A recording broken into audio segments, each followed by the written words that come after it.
Hello Subbarao, ఎన్ని కుక్కలకి ఆపరేషన్లు పూర్తి అయినాయి అని లెక్కలు తీసుకొని నా దగ్గరికి రావయ్య తొందరగా. ఎవరో వచ్చారు కానీ మళ్ళా చేస్తా నాకు. చెప్పండి, ఎవరు మీరు? ఊరే ఎవరు అంటే కుక్కలాగా అరుస్తావా? ఎవరు నువ్వు? ఊరే ఎవరు పోయా నువ్వా? కుక్కలాగా ఎందుకు అరుస్తున్నావు? నా దగ్గరికి ఎందుకు వచ్చావు? నీ బాధ ఏందయ్యా? ఎవరు నువ్వు? కుక్క ఉన్నా కలిసిందా?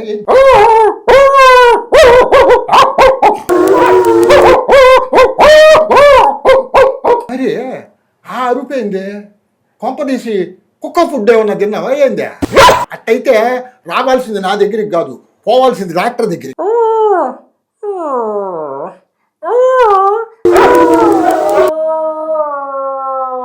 అబ్బా, ఇప్పటికే కుక్కల్ని పట్టే పనిలో వాటి అరుపులు ఇని ఇని రాత్రులు కల్లా కూడా కుక్కలే వస్తున్నాయ్యా.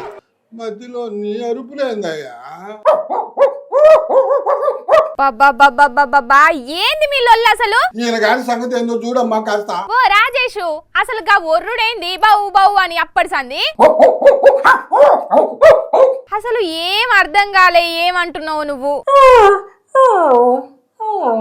ఓహో అచ్చా, పెద్దమ్మ ఊర్లే కుక్క బతుకుతున్నది, నువ్వు బతుకుతున్నావు, ఎందుకురా బతుకు అని తిట్టిందా?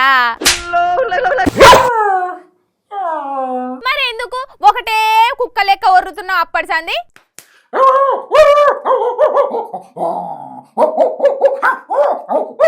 ఓ తిరకాసు, చక్కగా గా కుక్కలకు సూదులు ఇచ్చేటోళ్ళని పిలిచి ఒక 4 సూదులు ఒడిపి సెట్ అవుతాడు. సూదులేంది మరి ఆ అరుపులేంది? మా ఏరియాలో కుక్కల సమస్య ఉన్నదని కంప్లైంట్ ఇచ్చేదానికి ఇట్లా కుక్కలకి అరుస్తున్నా. నీ బోందా, ఏ సమస్యలుంటే ఇక ఆ తీరుగా ప్రవర్తిస్తారా గట్లా? అబ్బా, మధ్యప్రదేశ్ కండ్వాలలో గిట్లనే కుక్క తలకాయ పెట్టుకునే పోయిండు దీపక్ అనే అన్న కంప్లైంట్ ఇచ్చేటందుకు. కుక్క తలకాయ? కుక్క తలకాయ అంటే నిజంది కాదు, కుక్క బొమ్మ తలకాయ. ఎందుకట్లా? కండ్వాలల కుక్కలు బొక్కలకు బదులు పబ్లిక్ పిక్కలు వీక్తున్నాయట. ఆఫీసర్లకు చెప్తే అసలుకే పట్టించుకుంటలేరట. అందుకే కుక్క బొమ్మ తలకాయని పెట్టుకుని కంప్లైంట్ ఇచ్చేదందుకు పోయిండు. కుక్కలను నియంత్రించేదందుకు 4 ఏళ్లలో 40 లక్షల రూపాయలు ఖర్చు పెట్టినట్టు చూపెడుతున్నారట అక్కడ ఆఫీసర్లు. అయినా కానీ ఫాయిదా లేదట. ఇప్పటికే 13,000 మంది కుక్క కాడికి గురైనరట పాపం అక్కడ. వామ్మో, కంతమందా?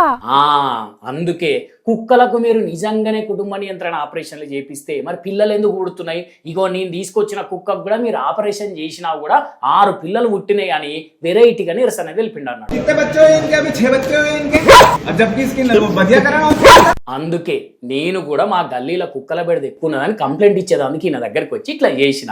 యాక్చువల్గా నేను కూడా కుక్క మాస్క్ కొందాం అనుకున్నా, కానీ పుసుకున్న రోడ్డు మీద వచ్చేటప్పుడు నిజం కుక్క అనుకుని పబ్లిక్ ఎడగొడతారా అని చెప్పి కొనలే. సరిపోయింది పాటు, ఏదో ఒకటి చేస్తూనే ఉంటావు నువ్వు ఇట్లా. గానీ ఇగో జప్పున ఆ కంప్లైంట్ ఏందో వెట్టిరాపో, మస్తు పనున్నది ఈడ. ఊరందరిది ఒక లోకం అయితే ఊసుగండ్లో ఉంది ఇంకో లోకం అన్నట్టు ఈమెది ఎప్పుడు వార్తల లోకమే. సరే వస్తున్నా పో. ఇంకేం సార్, మ్యాటర్ అర్థమైంది కదా? రాసుకోండి సార్, రాసుకోండి. ఈ మొక్క ముందే చెప్పి పావు అని వచ్చుకనే. అబ్బా, నీ అరుపులు నాకు వస్తున్నాయా? ఈయన ఏదో ఒకటి రాసుకోండి సార్. కానీ మన కాడ కూడా చాలా జాగల్లా కోతులు, కొండెంగలు, ఎడ్లు, ఏనుగులు, కుక్కలు చేయంగా బాగానే తక్లీఫ్ అవుతున్నారు జనాలు. ఎందుకో మరి ఇట్లా ఆగం పట్టిస్తున్నాయి పబ్లిక్ ను గీ మూగ జీవాలు.